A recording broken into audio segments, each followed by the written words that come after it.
Now, there have been anti-war protests in Russia. The Russian government has cracked down pretty heavily on these. Do you have any thoughts on the people in Russia who are fighting back against Putin's regime? First of all, yeah, I wouldn't even call that protest. I would call that an attempt, small attempt. Like the number of people who actually protested in Russia is laughable, just not so small, so insignificant. Russians in other countries didn't go at all.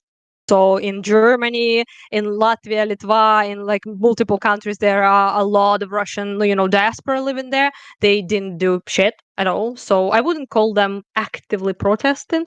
But the people who do kind of have like zero chance to do anything because of the such small numbers of them there, and it's incredibly difficult to kind of like break through this like nihilism that is, it's there for a reason. The country is pretty shit. So and it's pretty dangerous obviously to say anything against the Kremlin currently and everything. So hyping up people and making them do something useful is very difficult in general in Russia, but it is has become more dangerous than it used to be even. So in that sense, finding people who would risk their safety and go there just kind of, was kind of difficult. I'm not saying they shouldn't. They should in millions of numbers, but they won't obviously. And people who do it, they just get packaged and sent to prison for a little while, and then they pay fine and they go home. So it doesn't really, unfortunately, doesn't do much. Even if they are genuine in what they do and they really want to, show their protest, it's kind of like I can understand what they really wouldn't even do it that much because it just doesn't seem like it makes any sense. All you're doing is paying money to the government for the fine, so they let you go. So it's really like I don't know. Like I have like so opinion about it. On one hand, it seems like a right thing to do, right? Just in a sense, right? But at the same time, like, is it really like is there any sense to do it at all? Like, doesn't seem to be. But many people who I personally know who are genuinely opposed to war not in a sense like Ukraine should give up, but in a sense like they're actually appalled by the actions of their country. Those people tend to be like just post on like Twitter or something, or they donate on Ukrainian fundraisers and things like that. So they do actual like some sort of help that is useful there. But yeah, but there it's a very small number of people in Russia. Unfortunately, I expected it to be. I hoped, I expected it to be different in 2014. And I still naively expected it to be different in 22 as well, simply because I have so much relatives living in Russia, like most of my family, right? And yeah, I expected them to be to do something, but now I don't, obviously. Well, So yeah. you were a revolutionary. If there are people in Russia who are listening and they are trying to organize some kind of resistance to topple the government there and instill a democracy, what advice would you have for them to try and organize this and get it going and actually succeed? I don't think it's possible, I'm sad to say, in Russia, too little people to participate. Like I just it's I'm not saying they shouldn't do anything. For example, like being vocal on like Twitter or something, being as vocal as they can be, talking about it with their like relatives and things like that. Maybe also donating, probably a good idea as well to Ukrainian fundraisers, things like that. And but genuinely there's like we seen like with even Navalny when he died. I hate him, by the way, but still he was like a opposing, I guess, a position to Putin that was there in Russia, right? And people were like, oh, Russians are going to go at it now that he's dead or like arrested. Literally nothing happened. So in Russia it's not really possible. The only change I personally see happening is if they lose, and so dramatically that it will actually change both the climate there, the attitudes, everything might shift. For example, like it's like it's kind of like silly to go back to Nazis all the time, but still, Nazis didn't stop being Nazis because they felt like it. Okay, they stopped because they were stopped. physically in the war, right?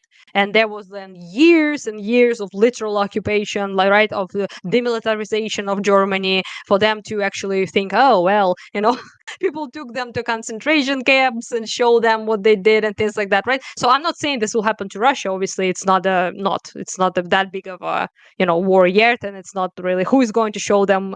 They actually go to Mariupol themselves, funnily enough, to film themselves on destroyed houses of our people with this big smile on their face. Okay, so that's what they're doing now currently. And unfortunately, to all the people who I speak with, who are from Moscow or like Russia or anywhere, who are decently good people, they are pretty desperate in that sense because they don't see anyone representing them. There's not a single like politician or like a they didn't even think Navalny was representing them, but even now they don't have them as him as well, right?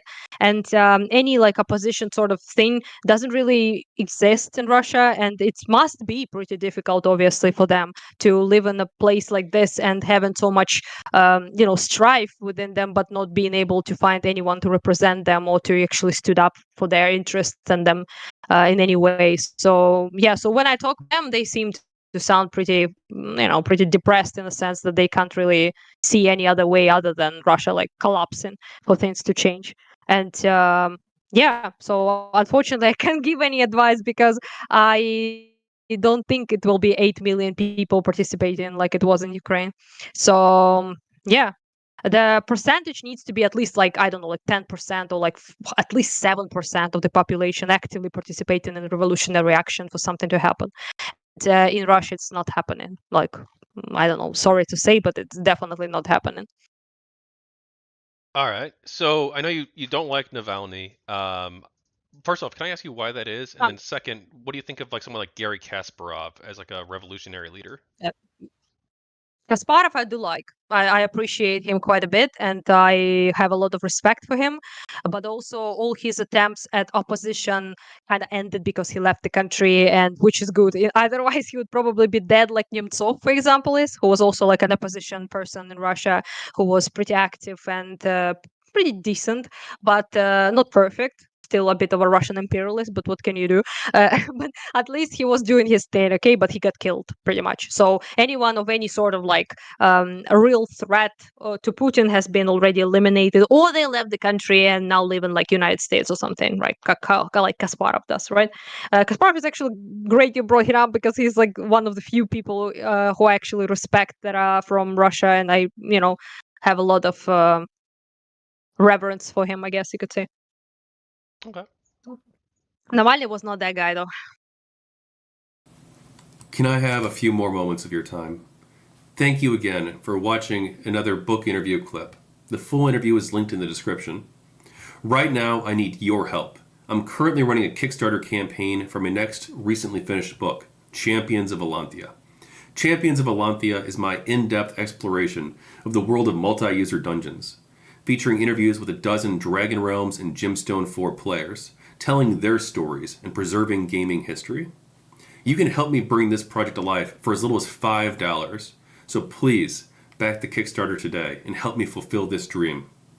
I'm also happy to report that the people of GamerGate, Volumes 1 and Volumes 2, are now available on Amazon in both Kindle and hardcover formats.